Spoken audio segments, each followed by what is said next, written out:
Hello, everyone, and welcome back to another episode of Today's Weather Tonight. Here, as always, I am your meteorologist for the evening, Cloud Hudson, and I will be bringing you all of tonight's top weather stories. So, obviously, the tippiest of the top of the weather stories is that Hurricane Beryl is currently barreling towards the Texas coast. So, with that, as I get into tonight's weather update, I am going to keep um, it's a weather update, but my sense of weather. My sense of weather means that everything is weather, everything's included in the weather. So, as I go through the areas of the weather that are not the atmosphere, I am going to keep Radar Omega here in the corner of your screen, just so that we can keep an eye on the updates. I'm going to try to keep it looping in the background, but sometimes when I click out of this window, it stops loading the loop. So we can see currently on that screen in the corner, we have a good view of Beryl. It did start to strengthen as it approached Texas throughout the day today. There was a good inclusion of dry air into the storm, but that has unfortunately been very well integrated into the structure of the hurricane, meaning that it didn't really dissolve or weaken the hurricane. It kind of was just the right resonance to get it going into more of a circular. It helped tighten up the formation basically by strengthening the gradients between the moist and dry zones. Getting a little bit of fresh air in there actually did help the convective system. So we have a strengthening storm as we approach landfall. Okay. I'm going to, let me see if I can I don't know if I can turn chat. I know I can't turn on sounds for the chat, but I would love to. I wish I could. I just can't get it to notify me when you guys chat me, so I will have to come back here as soon as often. But I do intend to, I think I have the chat screen, the chat box up on all of the OBS scenes that I've created. So let's go ahead and start with a look at our volcanoes today. Which is going to be a pretty fun one because Stromboli's lava flow has reached the water. I don't think we went into that yesterday. I just kept talking about, I really glossed over a lot of this, but the lava flow remains active and reaches the sea, where it is building a small lava delta at the shore of Sierra del Fuego. According to the latest update from the Volcano Observatory in Catania, the effusive activity produced by two vents at an altitude of 485 meters above sea level intensified around noon. Small explosions are occurring when incandescent lava enters the sea and steam clouds are formed there. Lava blocks produce frequent rockfall on the Sierra as well. Here's a view of the area of the effusive vent at the Sierra del Fuego of Stromboli. Maybe. Yeah, there we go. There's Etna's summit. That's not the one I wanted. That's Etna again.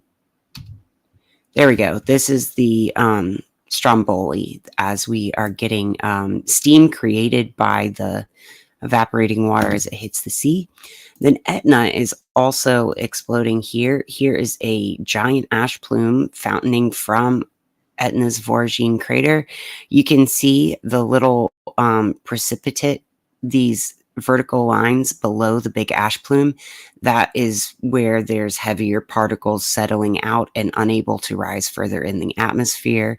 Also, there are cloud physics that happen inside of this that make the particles gain enough mass to fall as they rise. But won't get into that today because we got a long episode. Karimsky down on the Kamchatka Peninsula, as well as Beko, are showing up. I have not yawned in the past 2 hours, and now as soon as I'm on the air, I'm yawning. I'm sorry about that, guys. Sakurajima and Sumeru are also making news. In Sicily, Mount Etna had a fiery showing, but then it calmed down again. Latest lava fountaining had begun around 4 local time and lasted for several hours until about 10 local time. Strombolian activity continued for about an hour, which also gradually weakened and ceased as well. Let's see. There were some great videos of explosions at Etna. Tremor levels are still very high. Magma is rising into the summit conduits. This activity produces a tall ash plume that is being dispersed. Karimsky continues to explode, as does Abeko on Paramashir Island. Sakurajima erupted again. Mount Ibu has continued its explosive activity, as has Lewitobi and Sumeru. Santiaguido has only got sporadic volcanic ash emissions right now. Fuego has frequent volcanic ash emissions, as seen on satellite and webcam, and Nevado del Ruiz is back on the sporadic, as well as Sabancaya. And then as for today, there was a new volcanic ash emission from Reventador and likely at Fuego, but undetectable. Sumeru had quite a bit reported to flight level 150. Explosive activity on Lewitobi continues. Karimsky continues to explode, as well as Etna. Eruption has ceased. The eruption at Mount Etna in Sicily near Catania has ceased. So, yesterday it kept going, but today, within the recent hours since the dateline passed UTC into July 8th, Etna has now stopped exploding. So, that is our quick little volcanic eruption update. I hope that that was clear enough. Lava fountaining ends gradually, weakening lava flow, but Stromboli is continuing to flow and intensifying. All right. I've got tons of hurricane modeling up on the screen right now. Oh, I just clicked out of one of the things I wanted, but it's okay. I'll come back to it. Let's go now to check out our earthquakes. Oh, I didn't turn on video capture 3 for this. Hold on, let me make that go at the top. No, move to top. There we go. Just want to make sure we can keep an eye on the storm as we are looking at our Earth there. Anybody here yet? If you're here, you can feel free to say something in the chat. Beep boop. I'd like to see you. Hope we're all here. Kind of wanted to test my chat box, but it's not looking like it's working very well. Okay. So we are looking at the earthquake 3D. Let's start here in South America with some pretty low level quakes. We've got 4.3, 4.4, and 4.4 spreading from the south to the north, coming all the way up along the Andes in Chile, kind of in the middle of Chile. The most recent one was pretty close to the equator, right near this intersection of the sun and moon lines right there. Now we've got another larger one for the area, a 4.5 near which boundaries is this in? It says it's in Venezuela, but it is off the coast. That peninsula that as you're going to Trinidad, it's off the coast of that peninsula. Then as we go to, we've got north of Puerto Rico, we've got 3.5 at 18 kilometers depth, 3.2, 3.2. Oh yeah, that 4.5 was a deep one at 108 kilometers depth here in Venezuela. Then we had a 4.7 off the coast of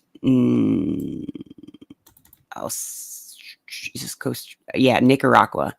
I don't know why I always second guess myself with Nicaragua. I always want to say that it's closer to the Mexican border than it is, but yeah, 4.7 off the coast of Nicaragua. And then the next earthquakes we have are just a sporadic few at the Pacific coast of Mexico, right along the border there. We've got a 2.0 and 1.4 in Arkansas, a little stack in Texas. I bet that there's going to be more from our southeastern Texas stack as the days go on when we have these big pressure changes and water weight changes in the aquifers as Beryl makes landfall here. We did 2.6 in South Dakota. And then as we get out to the west, we had a 0.6 in Montana.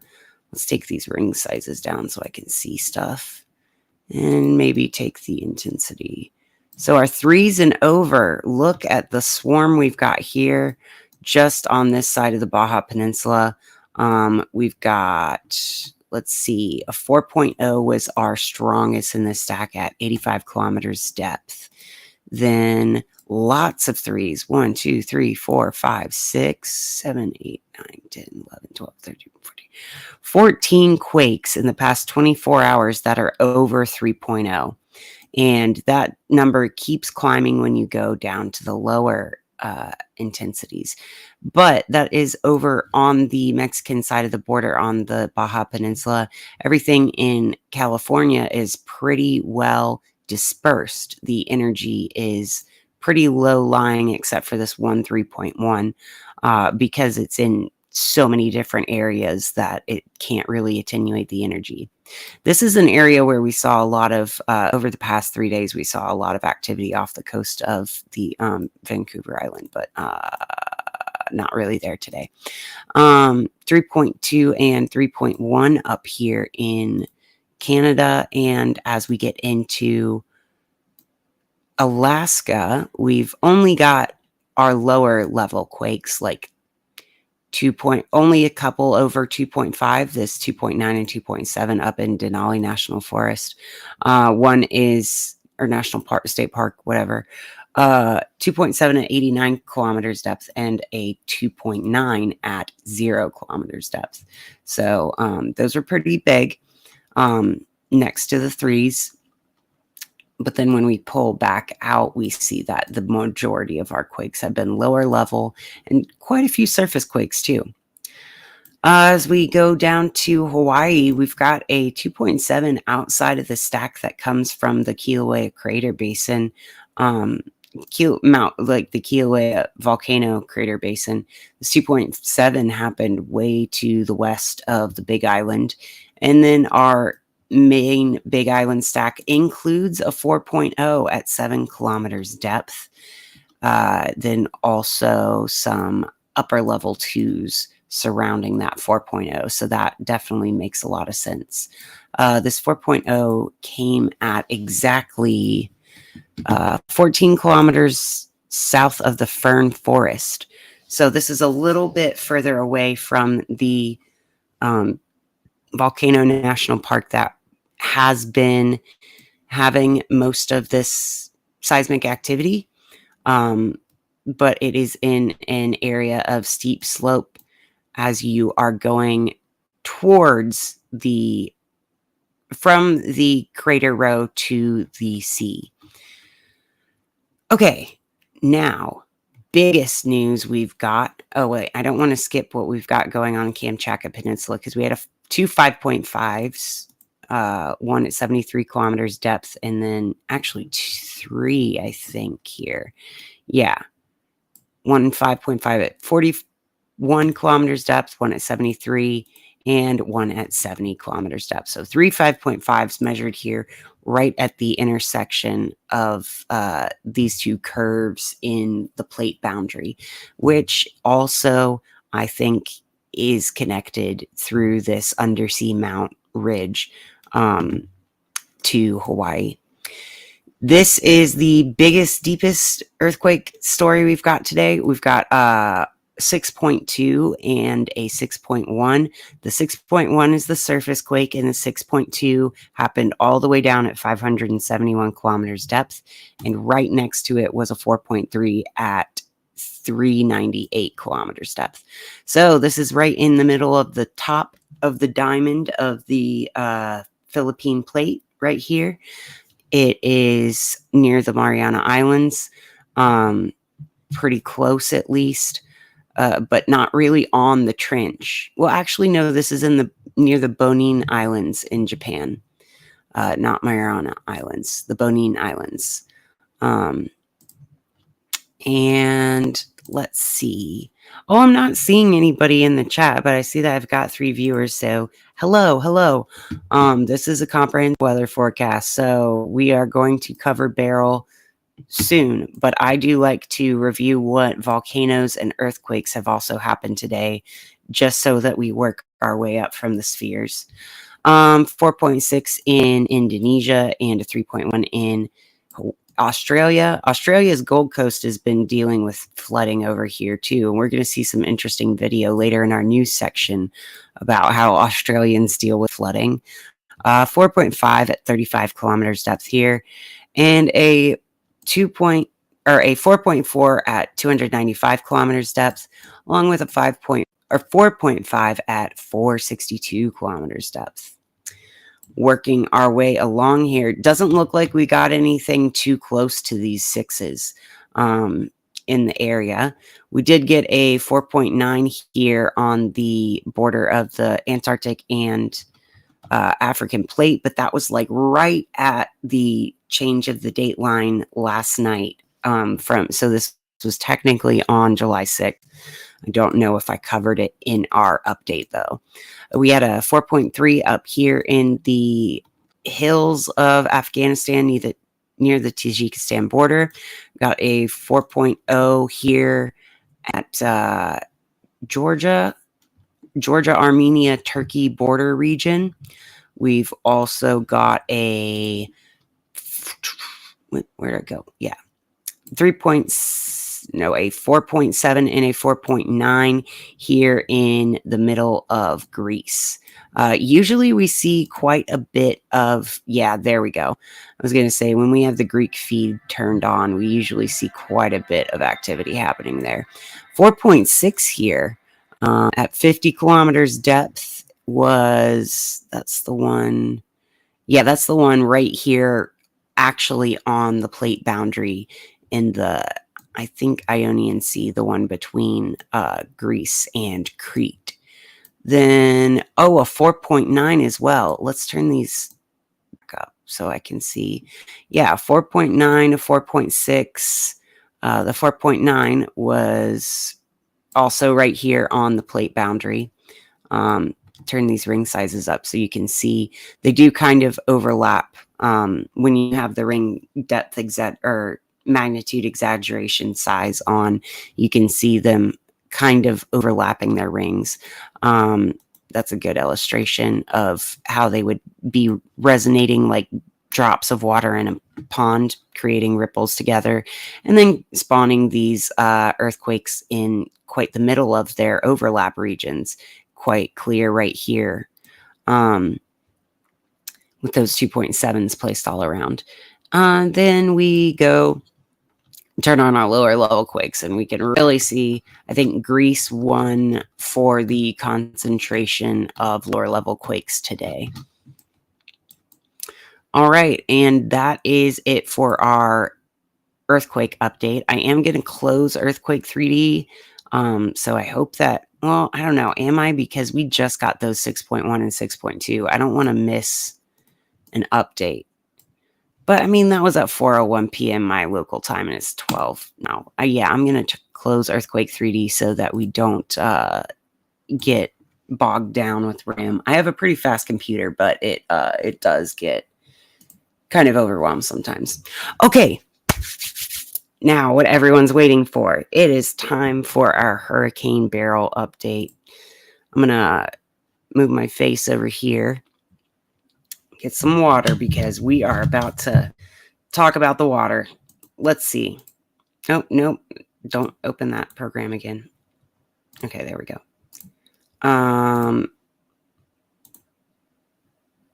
You want to go to... So, as you can see, we've got lots of hurricane warnings, storm surge warnings, and tropical storm warnings all around the East Coast. Well, the coast of Texas. There's not really a west coast of Texas. Finally, I mean, really throwing the early out models for a loop, the south of Texas is in the clear. Not really in the clear, but like it is not even that highly warned. Whereas at the beginning of this hurricane's growth and development, we thought it would be taking more of a southerly track, but it has turned towards the north, especially after it moved over the Yucatan Peninsula, after making entry to the Caribbean Sea via the Grenadines and passing over Jamaica and skipping right over the tip of the Yucatan. After that, it kind of bounced up and down. I say bounced up and down because there was a bit of a pulsing of the tightness of the rotation, which to me looked like a rising and sinking motion of the storm overall, which is now leveled out into a pretty tight strengthening storm once again. We have dipped into technically being tropical storm territory, but I expect us to be a Cat 1 by the time this makes landfall. One of the things I closed by accident, I'm going to make sure.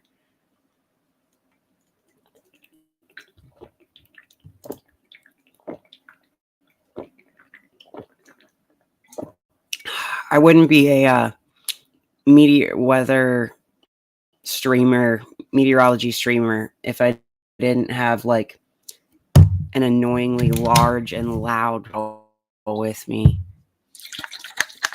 You have to have that nice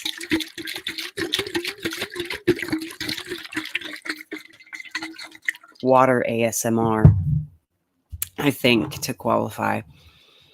All right. Have we officially become a... I'm trying to see if we officially became a hurricane again or not.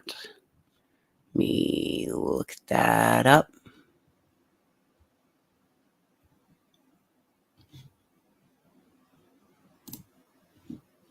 No. I mean, I think we are still technically a tropical storm. I just don't want to miss it if it re-intensifies into a hurricane.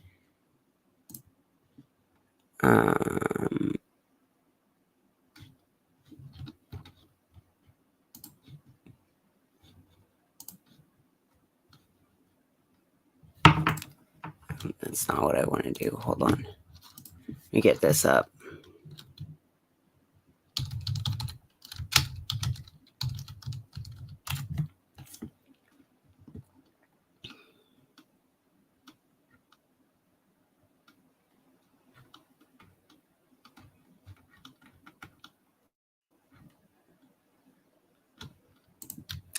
Okay. Zoom Earth is going to have us. Yeah. I think that we are... I mean, we're in Yeah, we are in hurricane conditions. We're back to a category 1 hurricane for Beryl. We're back to 75 mile per hour winds, I believe. Let's see. That is according to Zoom Earth. We have reached hurricane force winds again. And we, a strengthening storm as we approach landfall. This is it's not a tight eye wall. It's actually quite a loose, large eye, but the overall hurricane is contracting. And just like when a ice skater brings their limbs inward, the speed of rotation increases. The speed of rotation increases as the angular width decreases. The size of the circle with the same mass getting tighter and tighter will spin faster and faster. So it's still got the same mass and it is tightening up, unfortunately. Now we're looking at the radar right now. We can switch to satellite in a second, but I do, just while we've got radar pulled up, want to address the fact that this is not the only storm that we are dealing with right now.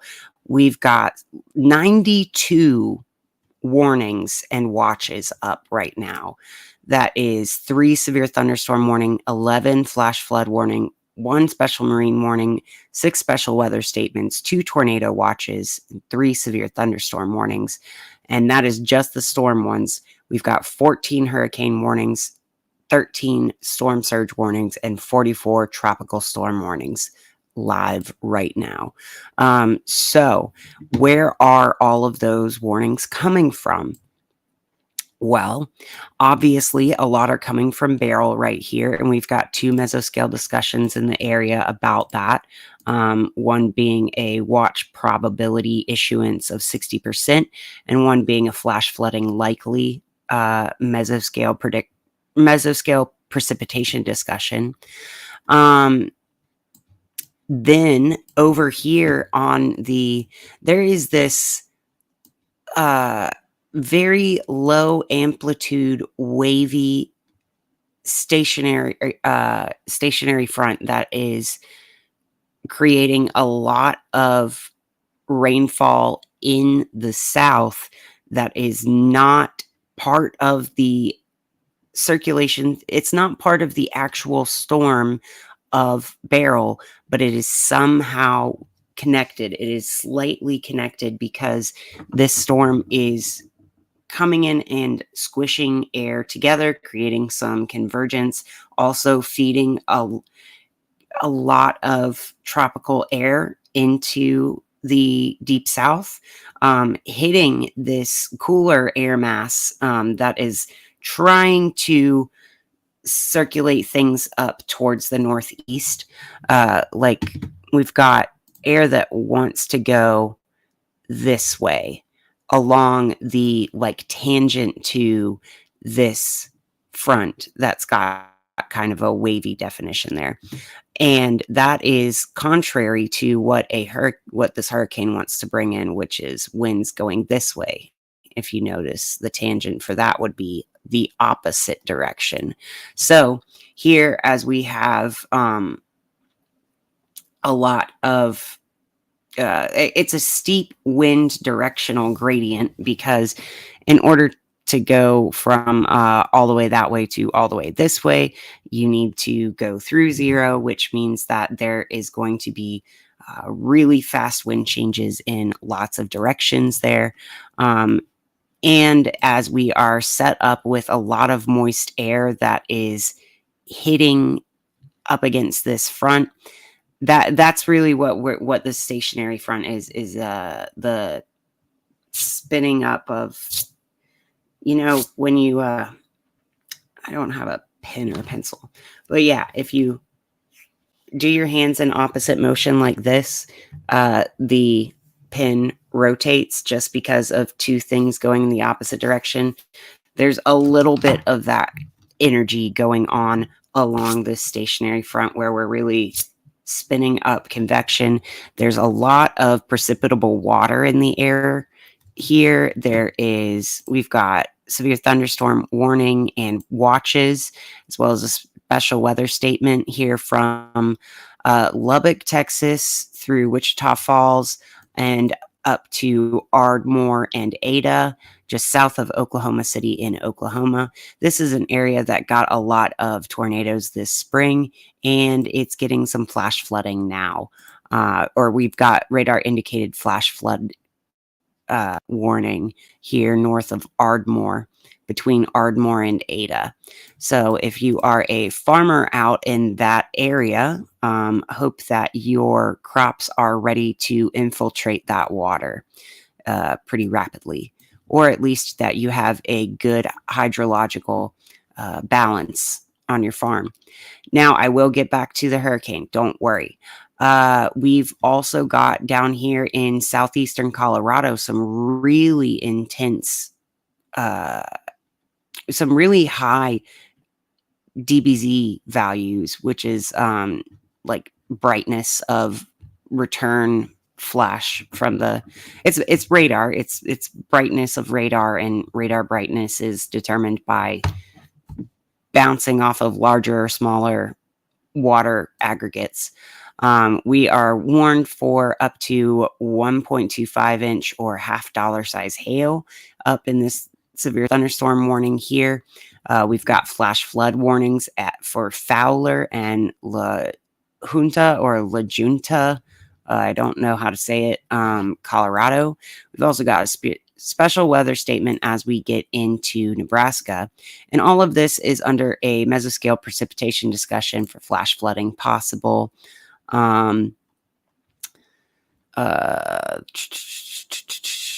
Facilitated by the arrival of a cold front and supporting shortwave energy aloft with a moderately buoyant air mass characterized by mixed layer CAPE values of 1,000 to 1,500 joules per kilogram. And they expect the convective clusters to consolidate, which is already happening. I was going to say finally no rain in New Mexico, but part of this is going into New Mexico. Then as we go along that same cold front, we've got a different orientation of the cold front, creating a slightly different pattern here, but similar intensity in central Illinois. We've got a severe thunderstorm warning and special weather statement issued near Des Moines, Iowa. Then we've also got an observed flash flood currently occurring between Clarion and Hampton, Iowa. Let's see what kind of totals we're looking at. Between 1.5 and 3.5 inches of rain have fallen. Additional rainfall amounts of 1 to 2 inches are possible. Flash flooding is ongoing. Streaks and creams, creeks and streams, urban areas, highways, streets, and underpasses, as well as other poor drainage and low-lying areas are going to have some flooding. So they are currently observing flooding in this area. This is also due to that weak cold front that is swooping in here, kind of trying to trough down. I don't like that it's trying to trough down at the same time as we've got a hurricane drawing in, because usually that will maximize the vorticity along the trough axis.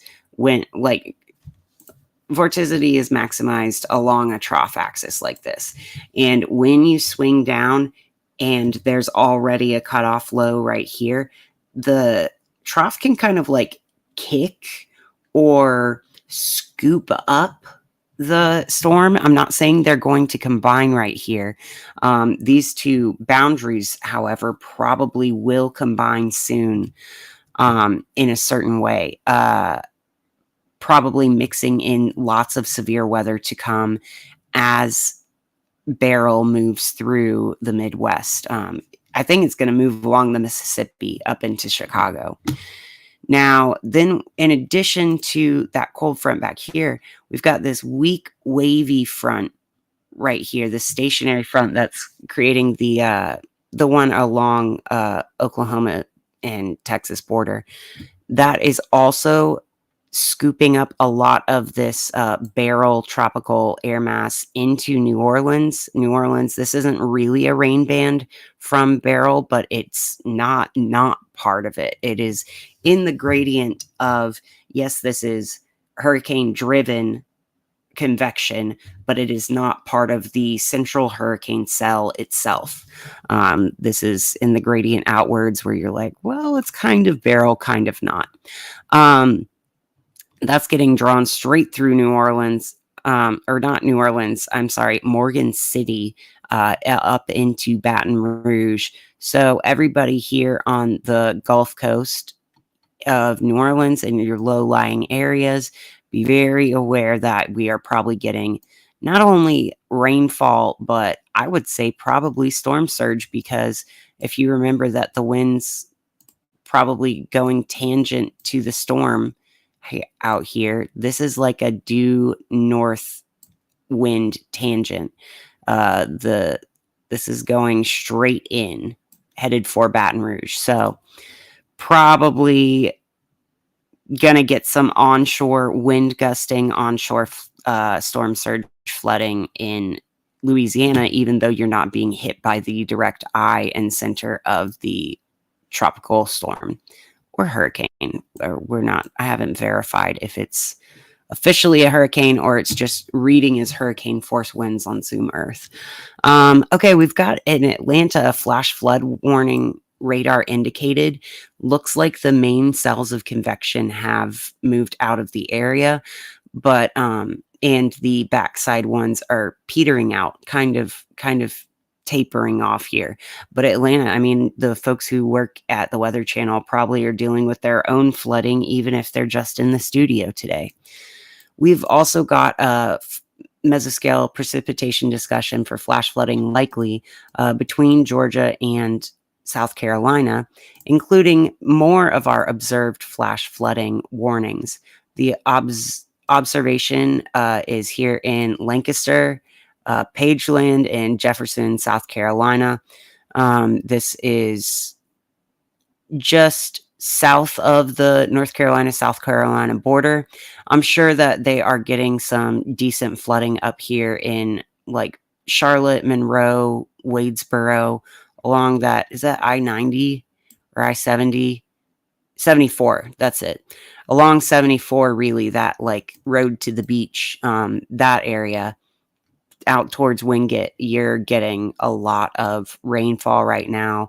And that is in addition to this stationary front has kind of crept towards the southeast. And so this is what happened after earlier today. There was a lot of rain, flooding, and severe weather up here in the western North Carolina mountains. And earlier in the day, we had a mesoscale discussion issued that was basically the shape of the whole state of North Carolina only.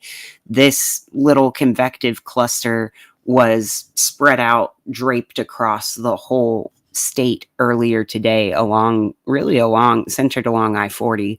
And I-40, for those not here, it's Asheville to Hickory to all the way over to Raleigh. I think Raleigh picked up some localized flooding as well today. There were reports of local flooding. Okay, we also have some power outages in eastern Tennessee.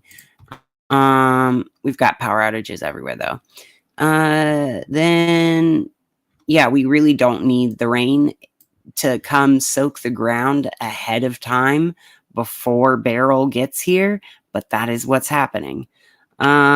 Now that we've talked about that, let's look at our single site radar right here. And I think Houston Galveston is going to show quite a bit of that north side of the storm. That is just really the northern and northeastern side of the storm quadrants can be some of the most intense precipitation, lightning, and rainfall. Also an area where you are at a much greater risk of tornado formation, because you see all the rotation in this banding as it starts to interact with the boundary layer difference above water versus land. We're getting probably going to get some water spouts and spin ups over here. I think that's the watch issuance warning that we're under, is there's 60% likelihood of more watches being issued in this area. We're keeping an eye out for tornadoes. I think there's already been a tornado up here in Beaumont, Texas. I believe that's where it was earlier today. We're going to go check the tornado reports later in the weather report. And yeah, you can see each little individualized cell of storms is like moving northwest, moving at 90 miles per hour, moving at 59 miles per hour, moving at 60, 70, 75, 80 miles per hour. They're really booking it onshore. And when you see that, you, number one, know that the rain bands are going to keep coming and not linger, which is a good thing. But as you get the center, as the closer the center of rotation gets on there, the more that doesn't matter. Because when it's like we're getting band after band, yeah, you want it to move fast, but these are moving in the direction of their shape. So it's kind of hard to say, like the normal flash flooding predictions, they apply, but it's just different because it's in a complete spiral, making complete rotations. You had a decently defined eye for a while there.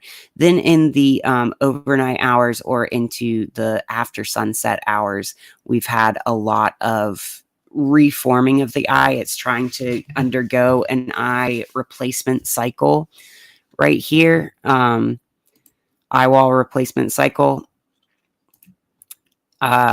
There was a dry air slot that was injecting dry air into between the rain bands in Beryl earlier today, but then the large central eye cut itself off in the evening hours, and we are now having a central spinning location that is cut off from the dry air, which is what you want if you want to see it strengthen. Unfortunately, we don't really want to see a strengthening hurricane as it makes landfall, because a strengthening hurricane as it makes landfall is more destructive than a weakening hurricane as it makes landfall, even if they are at the same category rating or wind strength. And I'll get into that in a second, but it's kind of like you don't want the derivative to be you don't want the derivative of the wind speeds to be positive. You don't want them to be ramping up, because that makes the second derivative ramp up. And that, I know that sounds like, oh, that's not, what do you mean? The acceleration is increasing, but yeah, you don't want the second and third derivatives to be increasing. You don't want that as you're making landfall, because that will ramp up all the interaction processes rates. That'll make everything accumulate faster and do a little bit more exponential damage.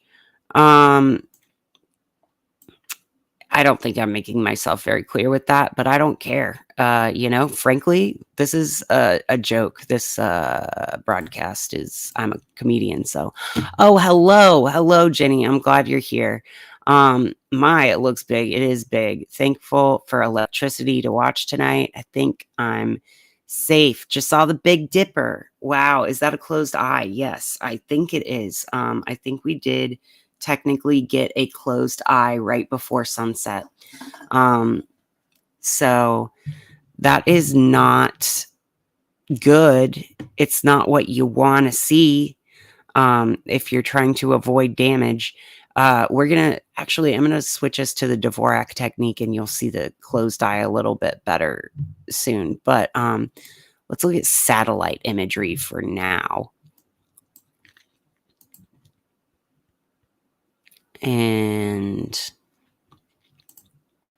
want to be in blue. I want to be in IR. No, I want to be in clean. Okay, there we go. So you can see it does look closed at the moment, and we are just creeping forward to landfall. It does look a little bit closed, but it's not very well defined. Why are we going so fast? Well, I have no idea why this scan is going so fast, but it's like that's weird. So this is the eye right here, and this is the main center of convection, just like slightly misaligned from where the eye wall is. I think this is currently undergoing an eye wall replacement cycle, where this main convection will spin around into itself and create a new eye wall by morning. But by that time, we will have made landfall, which is can't say for certain that it'll totally chew apart the eye wall replacement cycle. But as you can see, it is, you see these like pinballs of deep convection swirling around the eye. For a while, we had a little yin yang looking thing. I think that was around 8 p.m., 9 p.m. today. But now it's getting a little bit more asymmetrical in where the convection is taking place. We're not at all 4 quadrants strong. And by what I mean by that is, let's see, what's a color I can draw in that it'll show. Like if you draw 4, oh God, I can't draw a straight line. I can draw a gay line. Okay. If you draw a crosshair and you have quadrant 1, 2, 3, and 4 around the storm itself, we've got a lot of convection in quadrant 4 and quadrant 1 right here, the northeastern quadrant and the southeastern quadrant. The southwestern quadrant is usually the one with the least development, but it does still have some banding stretching in there. So we're not completely degraded as far as the quality of the complete circle of the storm. And quadrant 2 has a nasty little cell in it currently, but that is probably on its way to be rotating through the 4 quadrants, trying to do an eye wall replacement. But with the landfall incoming, I don't know if it's going to be able to complete that system tonight. Then we do have these rain bands going all the way out here. This is where you can see it's like, this is a proper rain band around the hurricane, right? And what is going up here through Morgan City to Baton Rouge in Louisiana is not exactly a very clear rain band, but it is clearly moving in the same direction and as part of the same air mass as Beryl. It's part of one of this first wave. What's happening in Louisiana right now is the remnants of the first wave of this big push of moisture onshore that everywhere from Houston to Corpus Christi has already been dealing with. Now, that is the area where we're also looking at the worst storm surge, but there should be a storm surge watch issued for this area where we've got a nice northerly pull for the next few hours. Okay, let's go. Which is this going to let me?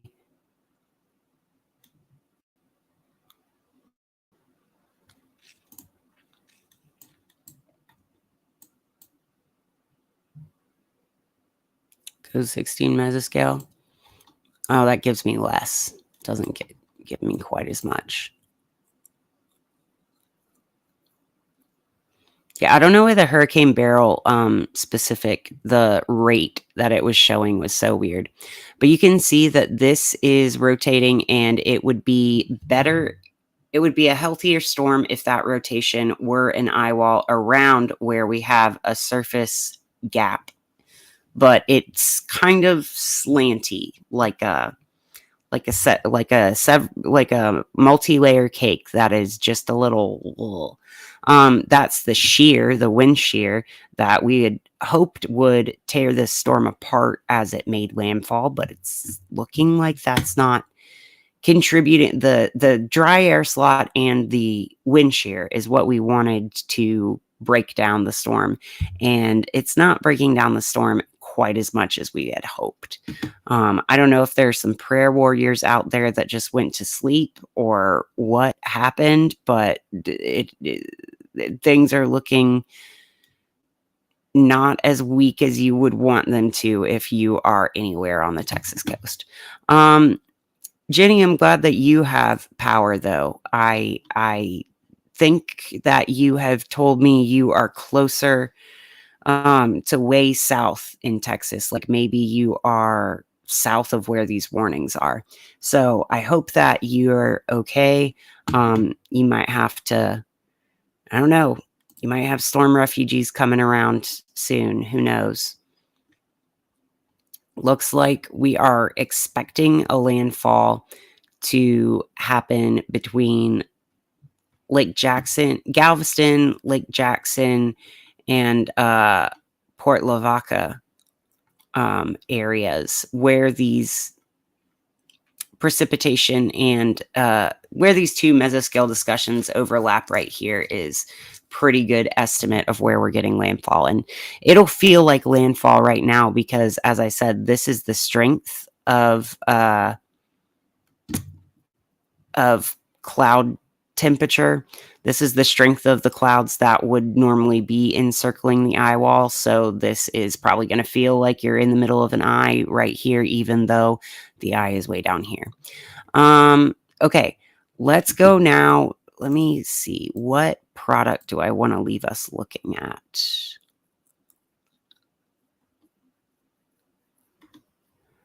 Can I do all water vapor? No. Upper level water vapor.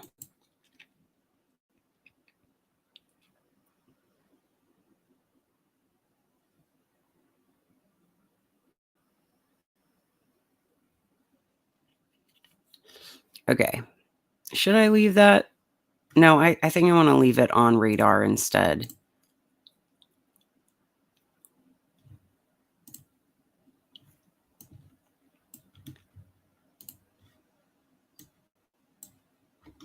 Yeah, look at that, man. That's nasty. Nasty storm. Oh,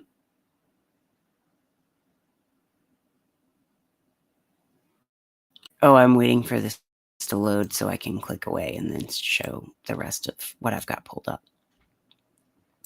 Yeah, not to be discounted. All of these other areas, Colorado, Central Texas, Iowa, South Carolina, and Georgia, even Arkansas and Mississippi and Louisiana, we are all looking at our own versions of the impacts of Beryl. So even though the center of the storm is making landfall in Texas, the combination of this warm, moist air mass and this slight cold front that's coming in from the Pacific Northwest, well, really not even Pacific, just the Northwest, it's continental. More than anything, this little trough that's going on here, cold trough, that is where we are looking at a lot of severe weather. So I'm going to leave this storm on the screen, but please don't forget that if you are anywhere near the Texas-Oklahoma border, you are also very much in danger.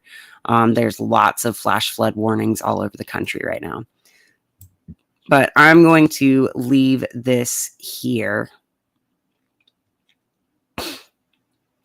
I don't know. I want to show the whole storm because it's pretty, but I also mostly want to show map where it's headed towards. So I think this is a good view. That's a good view. to leave us on. And then I'm going to go to, all right.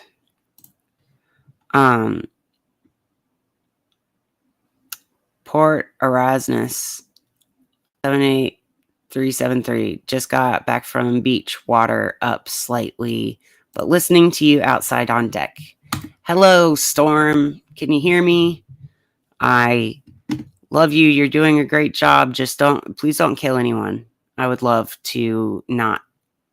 I stuck up on all this Lone Star, whatever shall I do?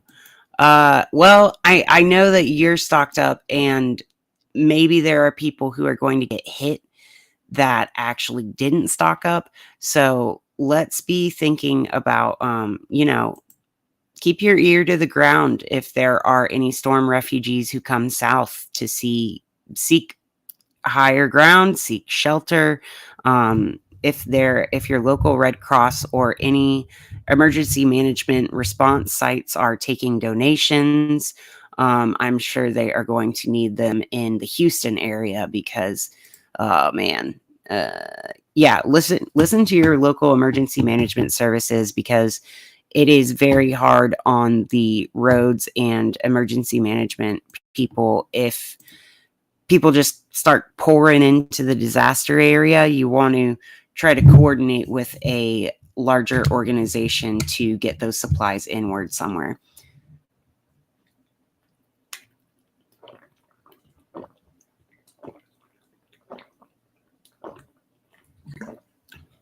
I have the weirdest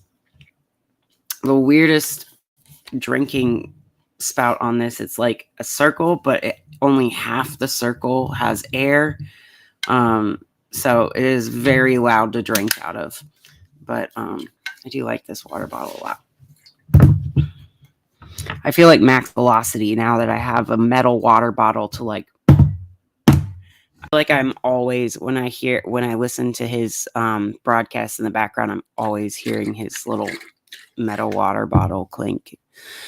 Okay, so we are looking at, on Zoom Earth, the Hurricane Beryl winds, current readings. We've got, looks like sustained winds up to 50, 60 miles per hour. I'm not seeing where the 75 mile per hour wind reading is from, but they are indicating that they predict this to be currently a hurricane, Category 1 hurricane. There is...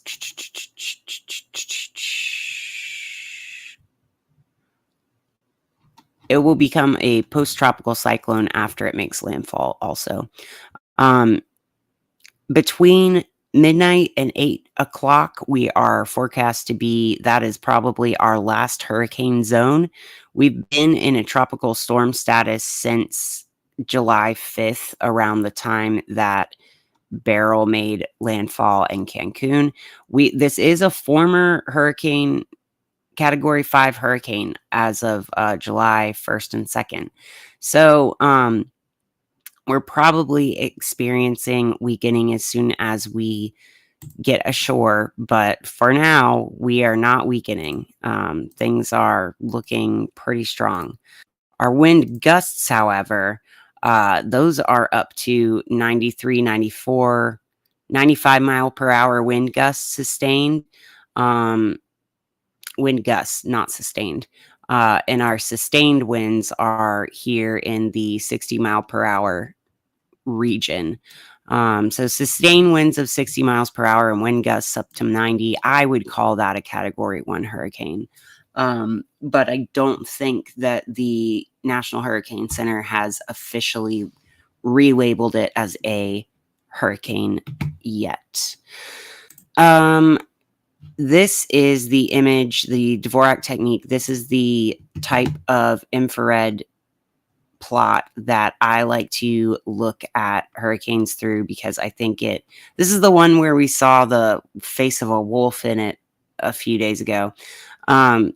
This, I think, shows the cycle of eye wall replacement pretty well. You can also identify where the center of circulation is a lot better. right here. That's a pretty closed looking eye on this scheme of coloring. But then when we look at the regular infrared, it is a little bit harder to parse out where that center of circulation is. So we're seeing the replacement cycle happen right now. Then as we look at water vapor, RGB is my favorite to look at so that we can visualize the different layers of the atmosphere. You want to do that? I'm going to do RGB. Thank you. There you can see that little yin-yang part I was talking about when you get the two lobes swimming. That's kind of like one of your first signs that it is reorganizing after it's lost its definite eye. And look at that. You can really clearly tell that even though it's not part of the proper rain bands of the hurricane, this rain in Louisiana is slightly related, as is the rain up here in Texas, or northern Texas. And you can see the high upper level outflow boundary there too. But not too much dry air. We did experience a wedging in of dry air earlier today, but not sticking around very much longer. Current storms, we are looking at only like one or two models are currently guiding us to be back into the Cat 1 category, but it's really that 60 mile per hour sustained winds. Or 60 knots, I'm sorry. 60 knots sustained winds is what we want to see to get into Cat 1. I think I have a feeling that this is going to be, upon further reflection, probably a Cat 1 upon landfall, but we are still not calling it a Cat 1. We are still calling it officially a tropical storm at the moment. We are under hurricane warnings, though, which is kind of a confusing science communication task. But yeah, we've also got our models that are showing our spaghetti models here, looking like we're going to make landfall, head in towards Dallas-Fort Worth, and then take a right turn on up through the Great Lakes region. I mean, we've got some pretty tight confidence here for even 48 to 96 hours out. Some of these, the more southerly tracks are moving slower. The more northerly tracks are moving faster. So 96 hours here compared to 96 hours here. That's always something you got to watch out for too, is not just when they overlap, but when do their times overlap? What's our confidence that it'll be in the Northeast in 3 days versus 4? That's something that it takes us a while to predict pretty well. But this is our current cone of probability. Probability. And what else do I want to say? Oh, yeah. And you can see it show up pretty well in our total precipitable water models, or observations, really. This is the real-time product of PWatts. Precipitable water is PWatt. It also shows the global circulation that is contributing to monsoon season in India, flooding in parts of Oceania and Australia, parts of Africa, equatorial Africa, actually. The ITCZ, Intertropical Convergence Zone here, is cooking up a storm. Literally, it's doing pretty well at cooking up convection in the near equatorial area. And that is where we look for our storms to get spun off from for north and south transport of energy. There is a little thing popping up off the coast of the Carolinas that I want to not really highlight, but I don't want to ignore. Right here, this is a low that is visible on especially microwave bands of the GOES 16 that is showing quite a bit of spinning in, but I think this is going to be especially with the track of Beryl heading off this way, it's probably going to be tracked that way as well. It's just an interesting resonance to see such tight rotation develop without much convection at the same time as Beryl's tightening rotation. Let's see. Oh, and our next storm name is going to be Chris, by the way, whenever we get our next named storm. We are in our final El Nino advisory and La Nina watch, if y'all were wondering where we were at with our indices of the INSO. Looks like we are strongly pivoting towards that La Nina. Yeah, let's see. What else? We've got East Coast radar showing all of that stationary front precipitation in the Carolinas. Here is our predicted precipitation forecast. We were looking at 7 to 10 inches of rain offshore, then looking solidly in 5 to 7 inches where we're making landfall here. And the area of 3 to 5 inches extends all the way up into east of Dallas-Fort Worth area. So we're looking at a lot of rain for eastern Texas right now, regardless of whether this is tropical storm or category 1. The fact that it's teetering on the edge of category 1 means it's a really strong tropical storm. Let's see. Oh, I can show you this on here too. This is the full track of Beryl. This is the last time it was a tropical storm was all the way out here on June 29th. This had been a major hurricane all the way through the Caribbean Sea until it made it past the Yucatan Peninsula, and then it dropped down to tropical storm level. For some reason, Zoom Earth is saying this is a 75 mile per hour winds, category 1 hurricane. I think we're going to need airplane reconnaissance to verify that. Here's where that little rotation out towards Bermuda was trying to spin itself up, but it's not working very well. Let's take a look now at our GOES imagery. This is the Sandwich RGB, which is combined visual and... Oh, wait, I never checked my... Yeah, I'm still on here. Right, even got Katrina victims back then. I don't know what that means. What if that storm on land by Charlotte went out to sea to help form a hurricane in the East Coast?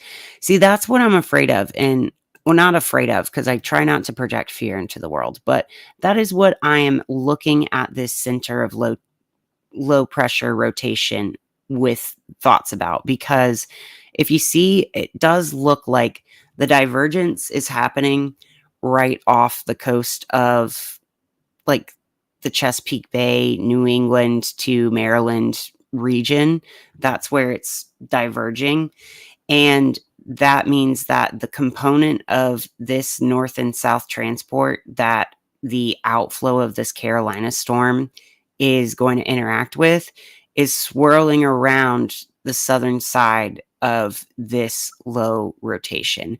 And there's also there's some convection happening pretty well out here in the Bermuda Triangle area, but this is all swirling around in the Sargasso Sea.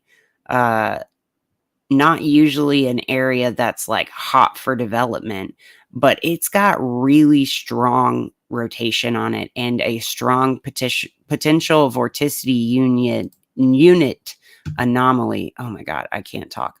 Let's go to, where did I see that? That was on day-night micro combo. No. I think I'll have to go a larger loop for that. But the larger loop takes a lot longer to, yeah. This is where I could see this forming a bit. And while this looks so different from Beryl, it's about the same size and got about the same rotational value. It's just not really performing in the convection. Now, if the convective warm, moist air mass from, I don't know, if it got sucked into the inflow region, we would really need a lot of backflow from the Atlantic to be like a contrasting cooler air mass in order to sustain that rotation, I think.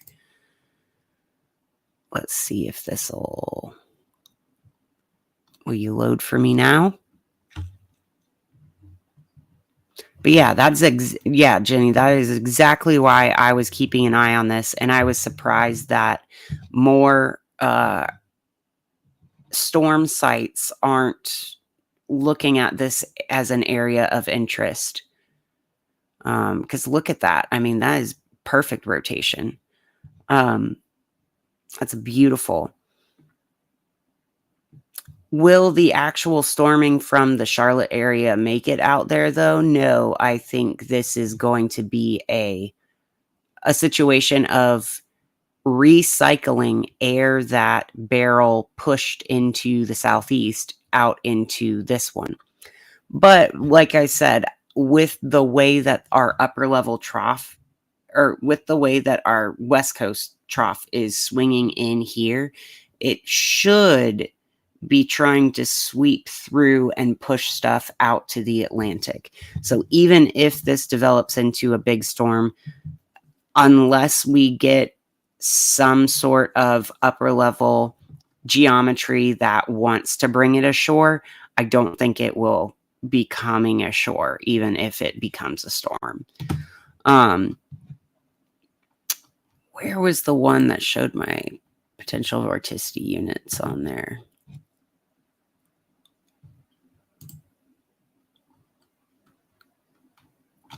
It's not the one. Oh God, which product was I looking at? That was awesome. Air mass RGB, maybe?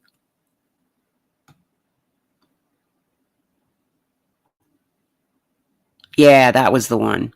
Okay, this is the one that showed me that this has a little bit of stratospheric inclusion. It's got a little bit of potential cyclogenesis signature, where we've got that red surrounded by olive green. This is just loading so slow, but it's probably because I got a million tabs open. Maybe if I close one of these hurricane tabs, one or two of those.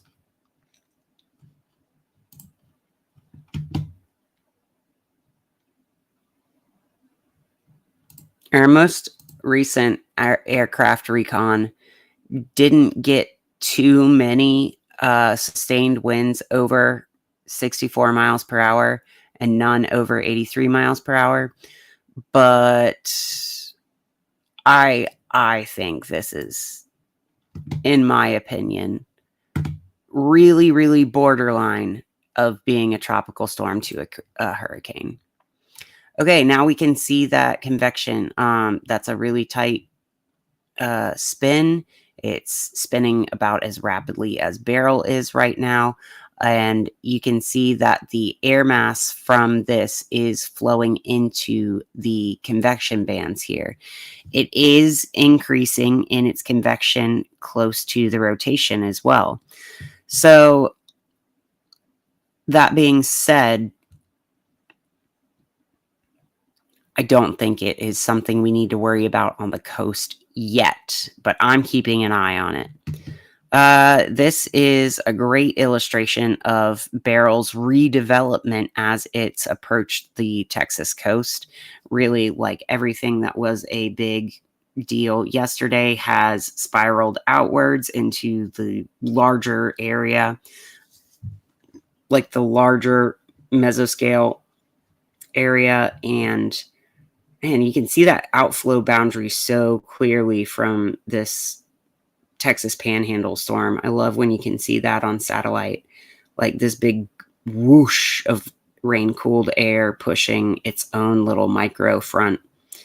And then you can see just why there would be so much convection up here in Iowa too. Lots of precipitation there. And you can see that this is a lot of tropical air mass just sitting and stagnating over the south. So as soon as there's just a little disturbance, and I got to say that there's been this air mass is really unstable. There is so much marbling in the color here. There's so much high and thick clouds along with the warm air mass, less moisture with warm air mass, more moisture right in between. There's got to be a lot of vacillating back and forth, a lot of little micro scale mixing and convection. Yeah. I think if this really is outflow or push out from Beryl, and if that recirculates into this over here, well, it would be almost like a wormhole or a portal or something where the storm goes from being here to here. But it wouldn't literally be like a portal, because we would be able to trace the line in these 3 dimensions all the way over there. Okay, what am I talking about? Let's go to our derived winds. That is one that we usually talk about on this show. Derived winds, let's go. You can see it looked like maybe it was going to lose its oomph after the Yucatan, but really spun up into something great as we approached the Texas coast. And it was a lot larger and is now tightening up as we move ashore, which is not what you want to see. Okay, and then this is also a great display of how these winds are or this air mass is connected via the wind to all of the convection happening in the Carolinas today. I do think that it looks like there's some offshore flow giving some good mixing to contributing to this area of rotation out in the Atlantic. You see that coming, that came like directly off of Elizabeth City up here in North Carolina, right down into there. And that kind of brought this upper subtropical jet into the mixing as well.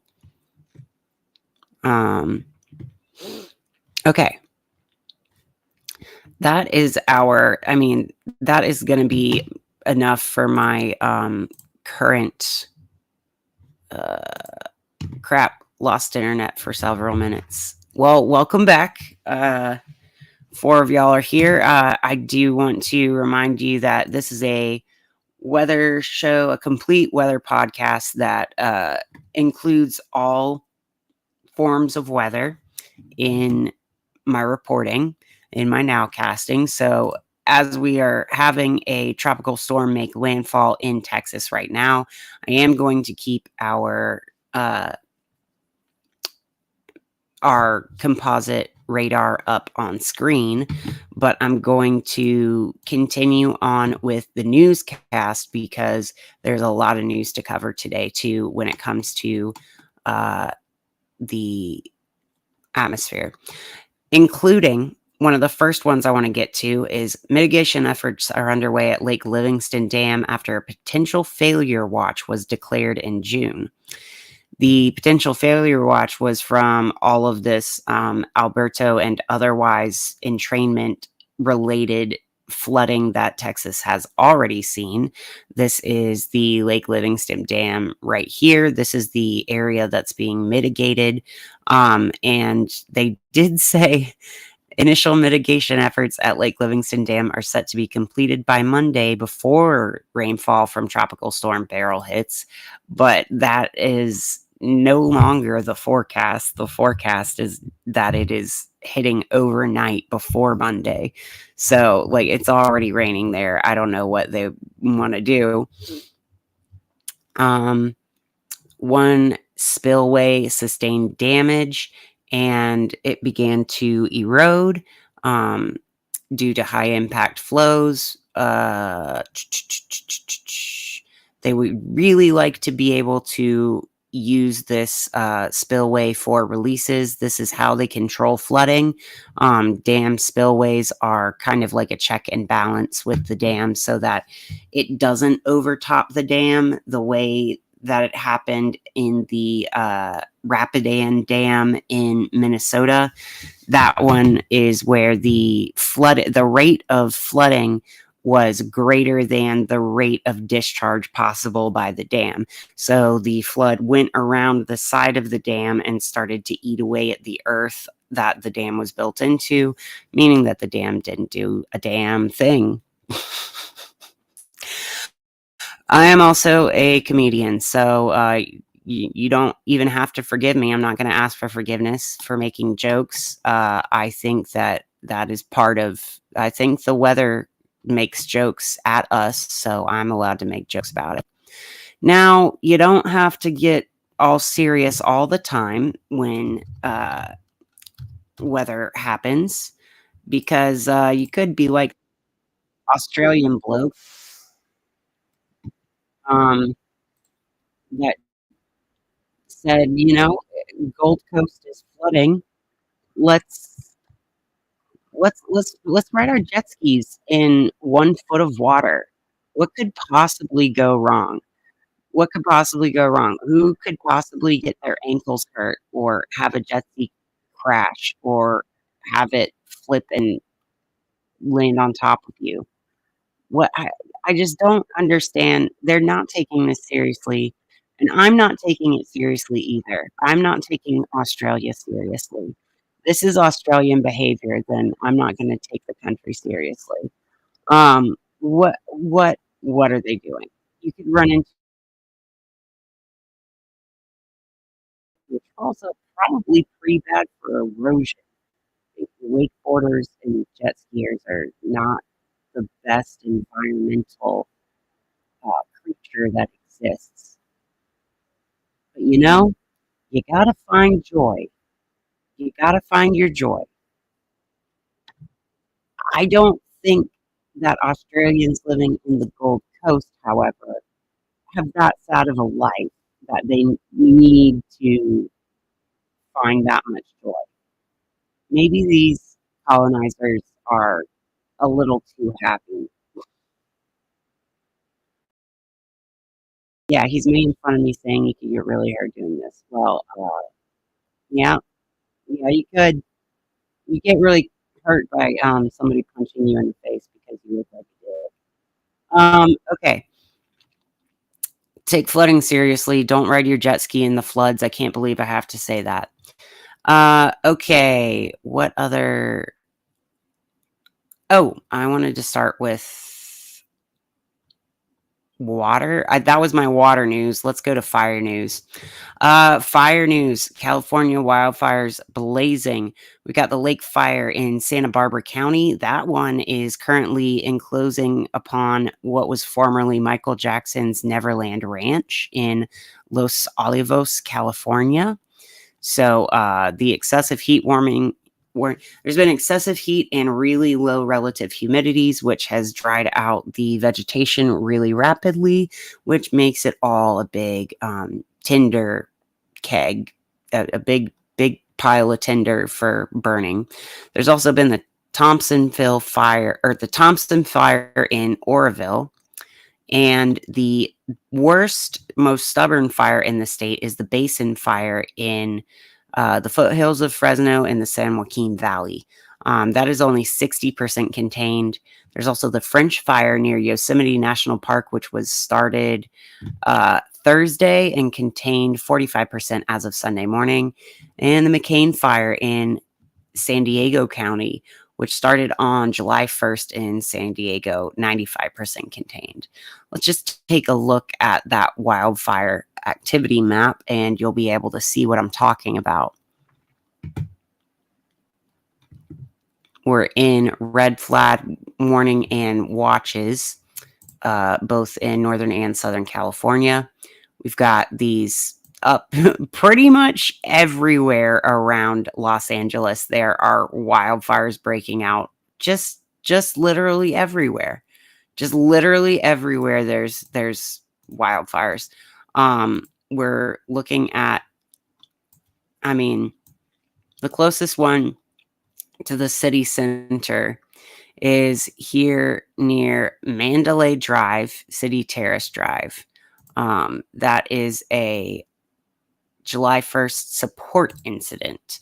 Not sure if that's actually a wildfire, but yeah, that's a lot of wildfires in LA. There's also, this is that lake incident. Up here is the Basin incident. That's really stubborn, a really stubborn fire. And we've still got wildfires burning in Oregon and New Mexico and Utah, which I know you're like, New Mexico just got so flooded. How is there still a wildfire? Well, not every place gets the water when it gets flooded. So we've still got the salt incident, 99% contained in the Sacramento Mountains. Also, Alabama still getting lots of those wildfires. I hope that this rainfall that's about to come through, I hope some of this Beryl rainfall does come cool off Alabama. Okay, speaking of fire, fiery rail cars with hazardous materials mostly contained after derailment in North Dakota. I think the main contaminants here were the risk of ammonia contamination, but the winds are blowing in the correct direction to blow this away from populated areas. Now, thermal imaging camera has an awesome video of the dramatic pyroclastic flow on Stromboli. This is the lava flow that has reached the ocean over in Italy, and it's creating a new lava flow delta. That is beautiful, beautiful imagery. You can see, that's what it looks like to the naked eye. This is what it looks like in just viewing the temperature. So you can see that even the radiation from reflecting from this is reflecting onto the sea surface, warming up the sea. Oh, and here's a thermal image of Stromboli itself, which is from 3 days ago. That's a pretty good one, but I'm not going to sit through an ad for that. Another cool type of fire on Earth is something called an eternal flame. Discovered, there's one inside of a waterfall. It wasn't really discovered by this person, but this guy went viral for posting a picture of it, or a video of it. This one is in upstate New York near Buffalo, and this is actually inside of a waterfall. Eternal flames are areas of natural gas leaks that get lit and just continue to burn. So this is part of my theory of why wildfires could be connected to tectonic activity. I do believe that there is a possibility for eternal flames to be created by the movement of gases through different fractures and fault channels in the Earth's crust, which could lead to easier ignition of stuff on the Earth's surface. Now, this is a very convoluted theory. It's a hypothesis, not a theory. My hypothesis is that eternal flame type events could spark wildfires, but I have not done any research. This is just a hypothesis I want to test and are currently gathering observations for. Then, as we go into further into space, into the ionosphere, really, which is the gradient between our atmosphere and space, NASA satellite GOLD has spotted unexpected X and C shaped structures in Earth's ionosphere, the layer of electrified gas that allows a radio signals to travel over long distances. Now, we expect these to happen when it comes to radiation strikes from the sun, but what researchers with the GOLD satellite project from NASA and UC Boulder have been finding is that there are actually changes in the ionospheric patterns, the magnetic field shape of the ionosphere, in the form of low density bubbles, low density of electrons, as night falls near the equator. So it is partially the wax and wane of sunshine that affects the ionosphere, but also this layer is proving to be sensitive to storms and volcanic eruptions. I don't know why this is so fucked up right now. There we go. Not just the wax and wane of sunshine, the atmospheric layer is also sensitive to solar storms and huge volcanic this is what we're talking about. So this is an image from NASA's GOLD mission that shows bands of higher charged particles, higher density of charged particles, and it's usually around the magnetic equator. The magnetic equator is shown here in the dashed magenta lines, which doesn't exactly line up with the Earth's physical equator. But usually there's a band on either side of the magnetic equator. And sometimes around dawn and dusk, they'll bow in and cross each other.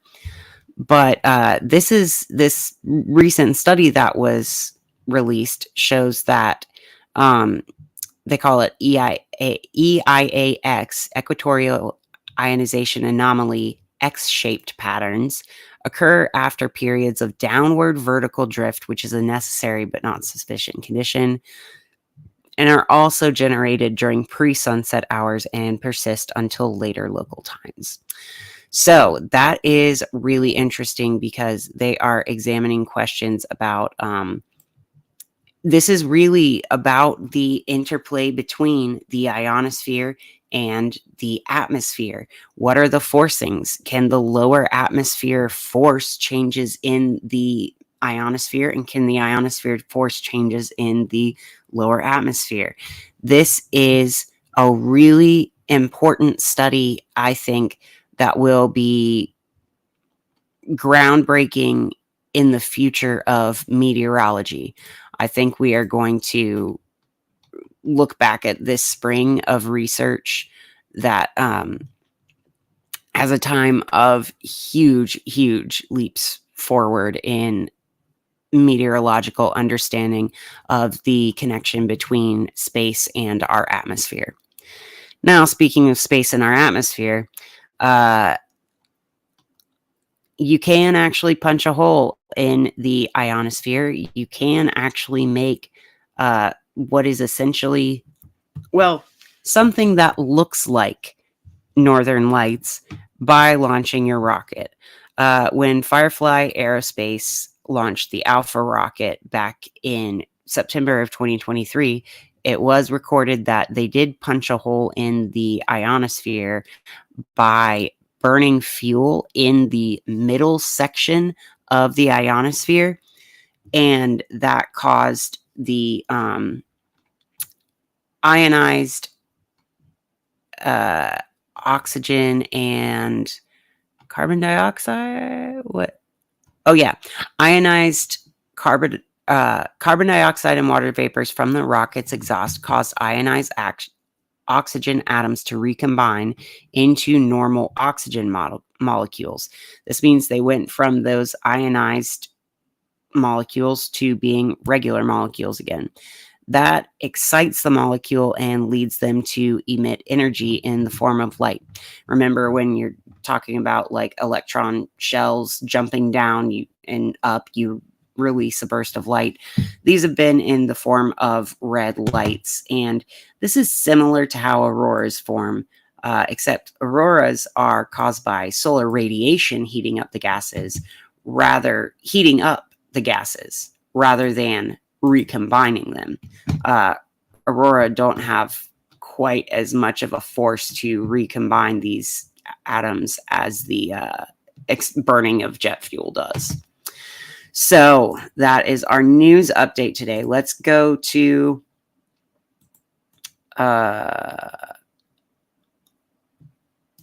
let's go check out our tornadoes. Yes, here's the tornado report from Beaumont, Texas. We had a public submitted a video to broadcast media of a possible tornado near 11th Street and North Street, as well as Martin Luther King and I-10. So our first tornado on land as Hurricane Beryl or Tropical Storm Beryl, whatever you want to say. Then the rest of these are reports from Saturday. Saturday we did have quite a bit of severe storming up here between Colorado, Kansas, and Nebraska.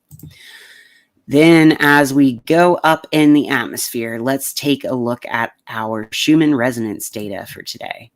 Let me make sure you guys are still here. I'm still... Kaylee, you're here. I'm so happy to see you. You are beautiful too. We're all beautiful together. I'm happy to see y'all. Okay, look at our Schumann resonances really ramping up there. This little vertical line is where I broadcast last night. Then I had my little broadcast. I had to go do business. I'm getting a new dog sitting gig and had to get orientated. But we've had some Schumann resonance vertical power spikes. Now, I'm not convinced that it's a confounding variable to have a storm in the area. I think a storm in the area is quite literally what we're measuring here. And yeah, so I don't really feel the need to check the weather because it was still 95 amplitude on mode 1. That is a lot of transfer of energy from the ionosphere to the surface of the Earth. We've got a lot of low and high frequency energy getting transferred between that would be 9 UTC and like 15 UTC last night, and then it's been pretty quiet on the set on the in the day since then. Oh, that was our amplitudes. I want to go to our frequencies.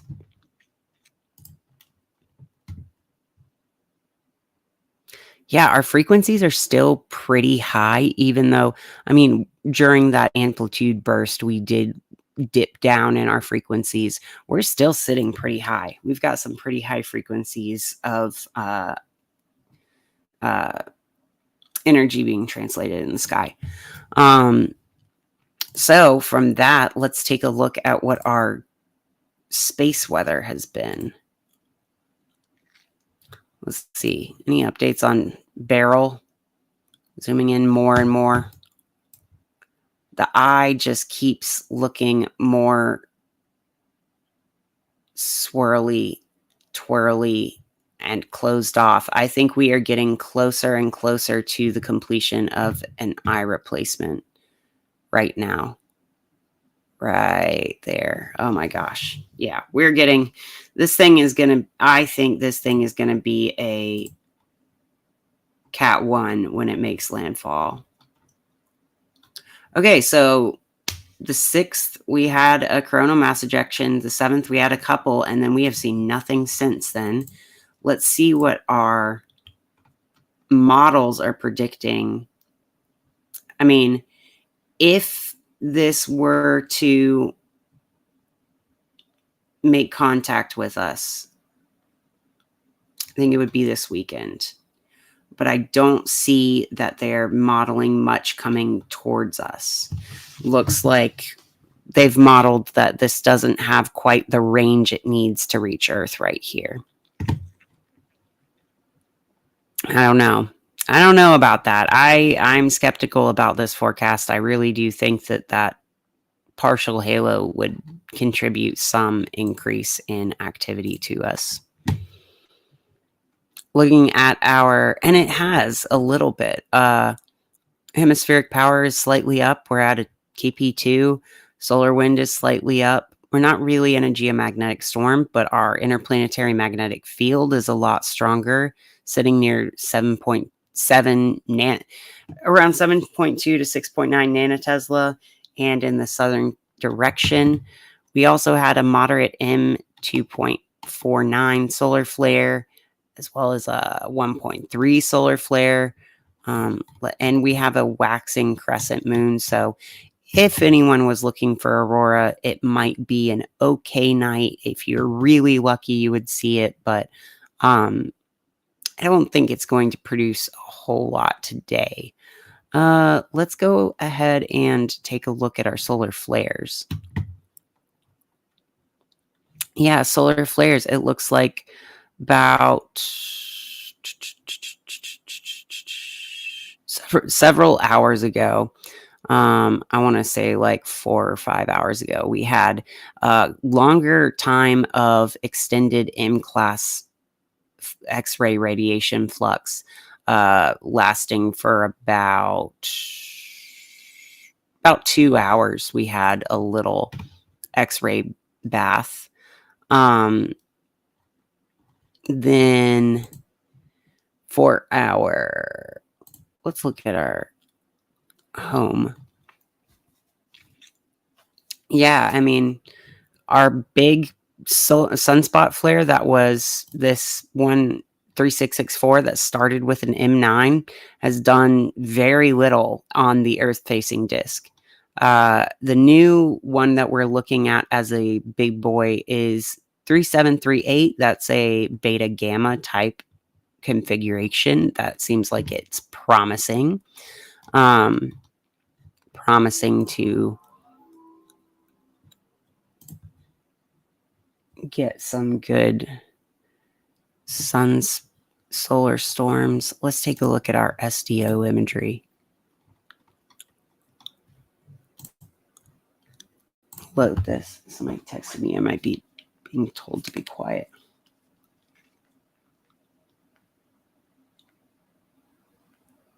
Yeah.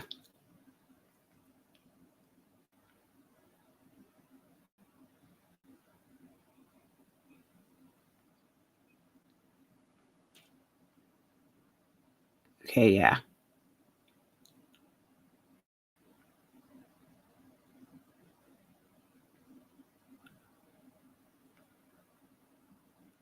Okay. I gotta wrap this up soon. Okay.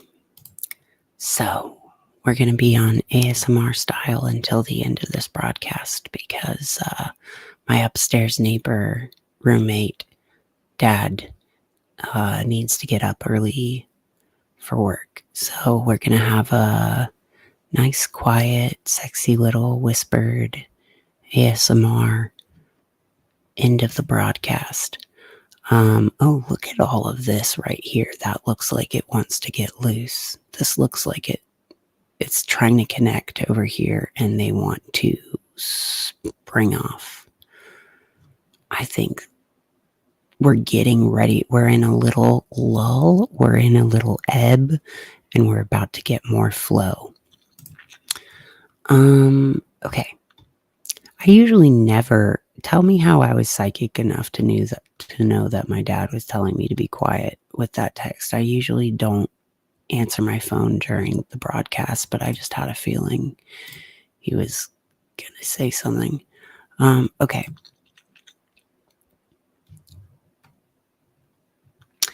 Let's see. Now our solar that's our solar weather, our planetary weather. It is a sun day. I believe I started this during a sun hour. Yeah, I started the broadcast during a sun hour, but we've been going on quite a while now. We're at like 1:45. We are about to move into a moon hour next, and that will be a moon day, moon hour. So our sun is in, it's kind of funny. Our luminaries are flip flopped. Our luminaries are in mutual reception right now with the sun in Cancer, which is ruled by the moon, and our moon in Leo, which is ruled by the sun. We've also got Venus in Cancer with the sun and Mars in Leo with the moon. This moon conjunct Mercury occurred roughly opposite to Pluto, which is probably putting a big focus on the power dynamics between what we say and do and societal power structures at large and how we fit into the network of everybody else. How us resonating at our waveform and being our highest and truest self is part of the larger power structure. How us simply living our lives and being ourselves can be part of the matrix of oppression or the web of mutual liberation. We've got Venus in Cancer at its 25th degree, making a strong sextile to Uranus in Taurus, which is getting applied to by Mars for a conjunction. So Mars conjunct Uranus is sextile Venus in Cancer. I think that these are going to be, honestly, I think there's going to be some sort of female empowerment, a large shakeup politically, or something about women in power, something about the material conditions of the world are going to change so that we're going to need more mommy energy, or like that mom energy is going to come.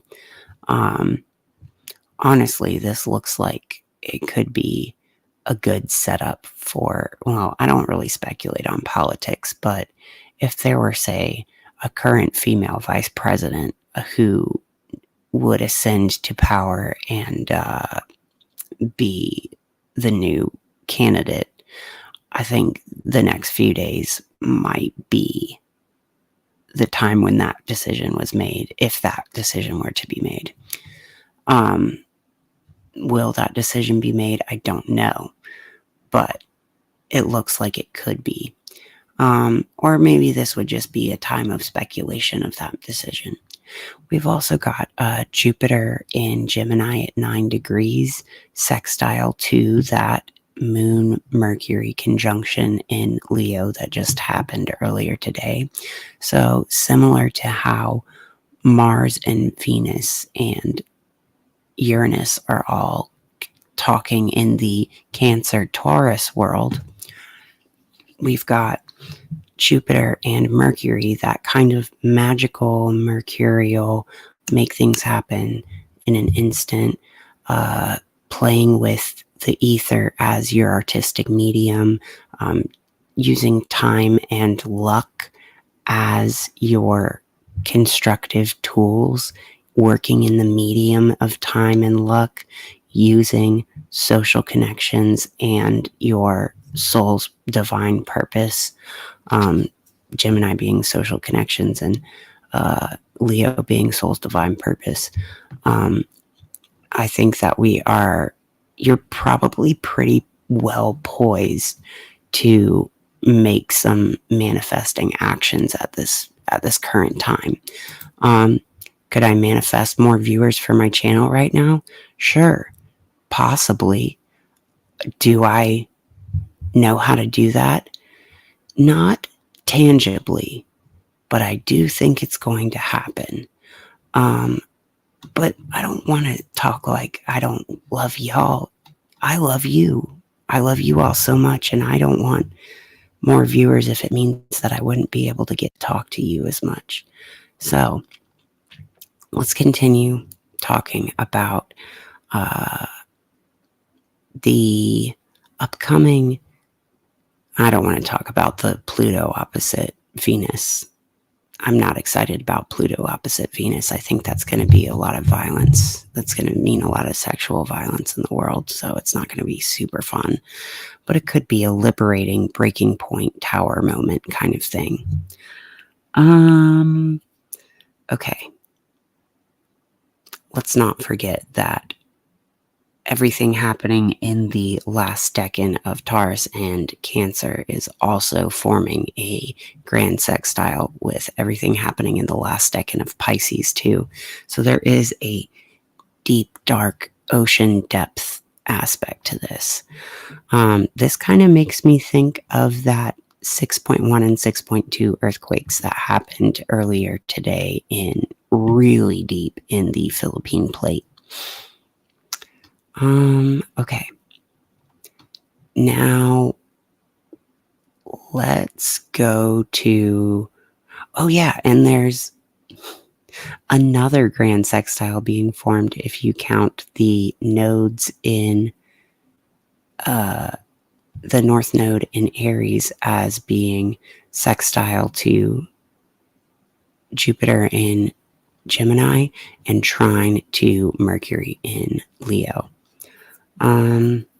Okay, let's go now to... We'll take this off stream.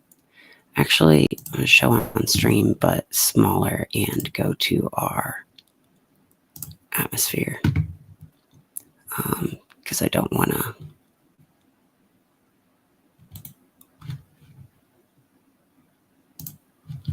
Okay. Now, hopefully your chats will show up there too.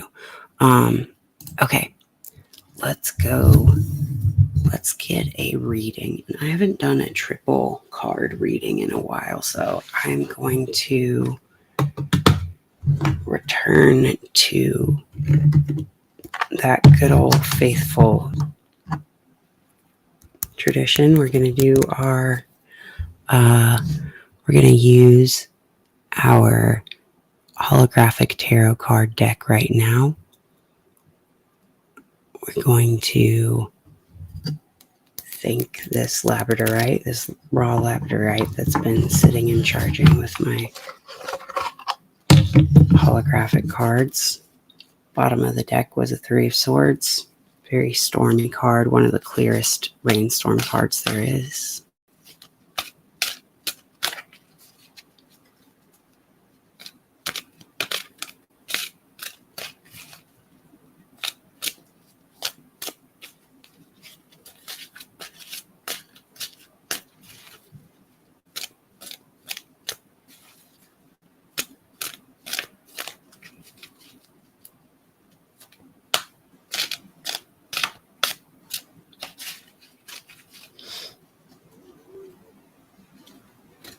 We're going to pick one card that represents the energy coming in from beyond the planetary spheres, beyond what we can sense with the scientific method.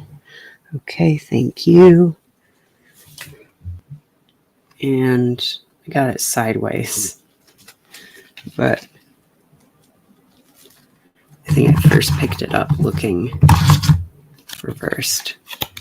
Got the Hierophant reversed.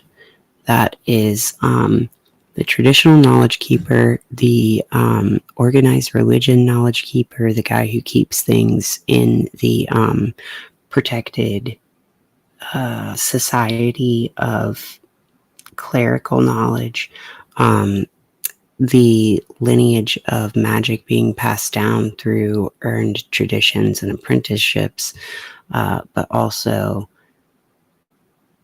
confining secret knowledge to a power structure that's used to lock things in on the material earth. The Hierophant in reverse could mean the ways that your subconscious is locking this knowledge away from you in your life, or it could be the reversal of that structure in the larger world. Could be the, actually, I'm going to look up.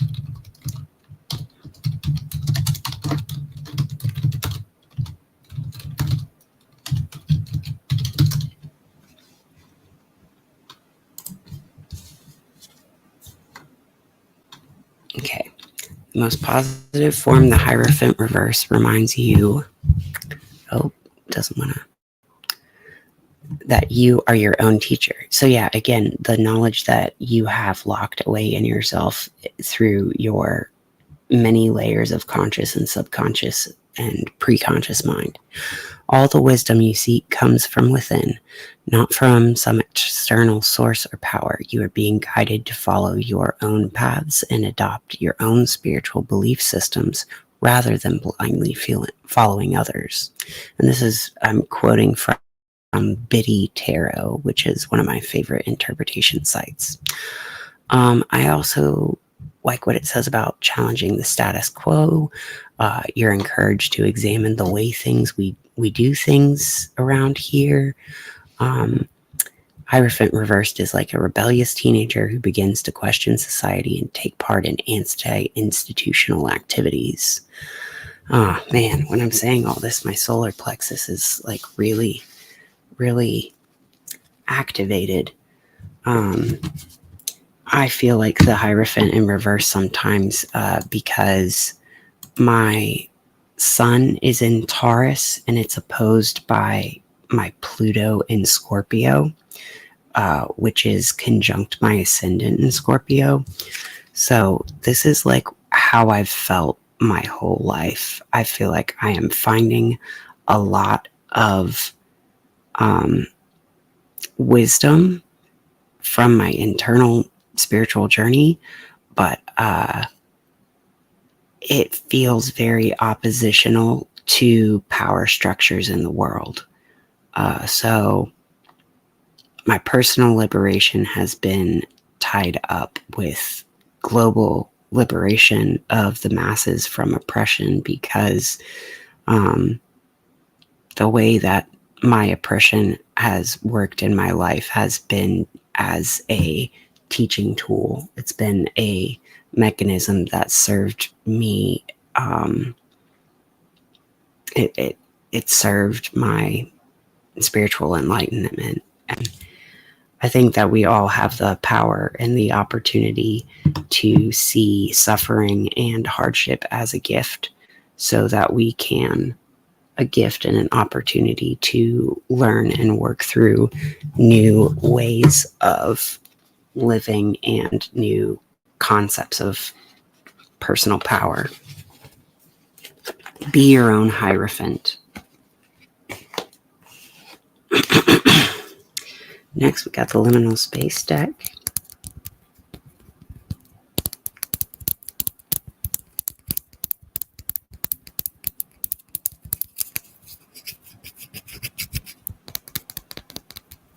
This is a nice little piece of ocean jasper that looks like Jupiter's big red dot, in my opinion. It's my little tiny Jupiter stone. I'm going to put my there. Okay. So, postcards from the liminal space. What?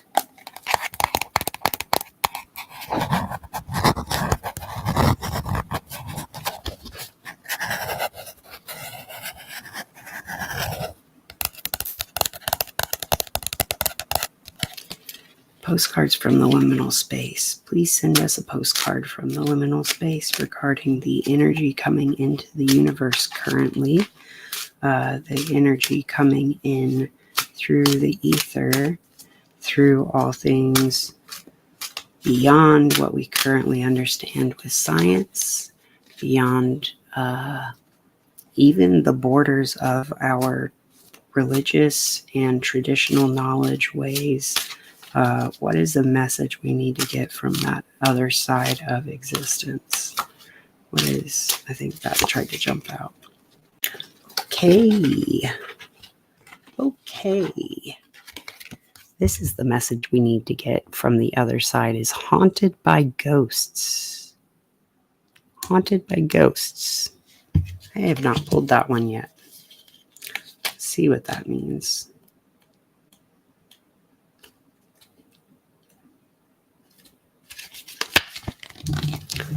Haunted by ghosts says,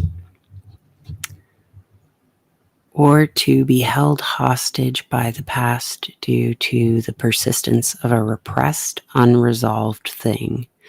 While frightening, it is advised that the haunted address their ghosts fully or risk becoming ghosts themselves. Torment could be connected to an intentional refusal to listen. Like death, ghosts are not necessarily welcome visitors, but they have a key to every home. Another word for ghosts in this case could be ancestor or memory. So again, what I was kind of getting clued into with the Hierophant reversed is knowledge we've locked away from ourselves. This is really coming through as the vibe of a repressed memory for me. I don't know about you guys. I don't know how you feel scientifically or morally or spiritually about memory recovery. I think it can help or hurt your process of growth. But I have memories I know I have not been brave enough to recover or have not felt secure enough in my life to recover, even though I vaguely know what they are. I just can't remember the details. I'm aware of certain events that transpired. And when you're aware of those things, but you don't really know what they look like or how to look at them, you do feel haunted by ghosts. And sometimes ghosts haunt your body, and that can manifest in the form of physical illnesses. So that is really, I think, the mechanism of how we can heal our own bodies is by listening to our ghosts, honoring them, and asking them what they want, what they need, what their presence is, and what story they have to tell, and whether we want to tell that story too. Now, I really hope that the folks in Texas will not be haunted by ghosts by this storm, but it probably is. Hi, if you just tuned in, we're nearing the end of the broadcast, and this is the portion in the broadcast where I've gone so far into detail about the meteorology through the scientific method that I rely upon the cards in order to give me a sense of what's coming. And this is the deck that I use selenite with.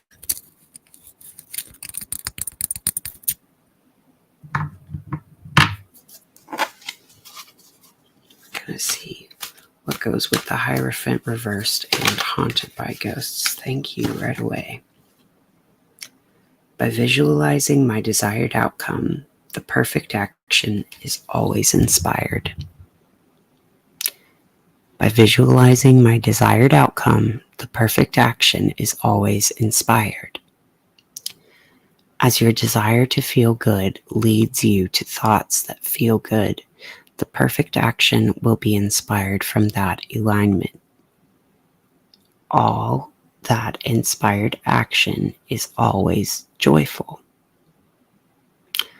As you desire to feel good, as your desire to feel good leads you to thoughts that feel good, the perfect action will be inspired from that alignment, and the inspired action is always joyful. It's got a moon shining down on some white roses. So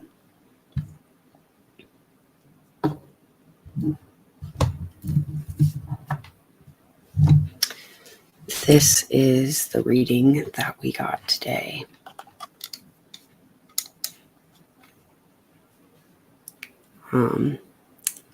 Quite beautiful. Perhaps this resonates with you. I would like to let's visualize an outcome that is such that we are no longer haunted by ghosts. Let's visualize the outcome in which we are liberated and that we honor the ghosts and ourselves.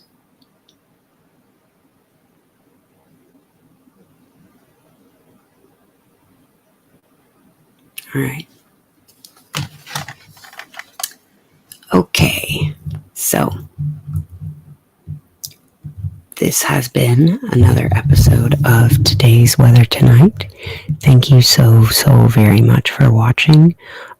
Please keep everyone in the path of Beryl in your thoughts and prayers. And come back tomorrow night. I love each and every single one of you. Thank you so much for tuning in. Have a great evening. Bye.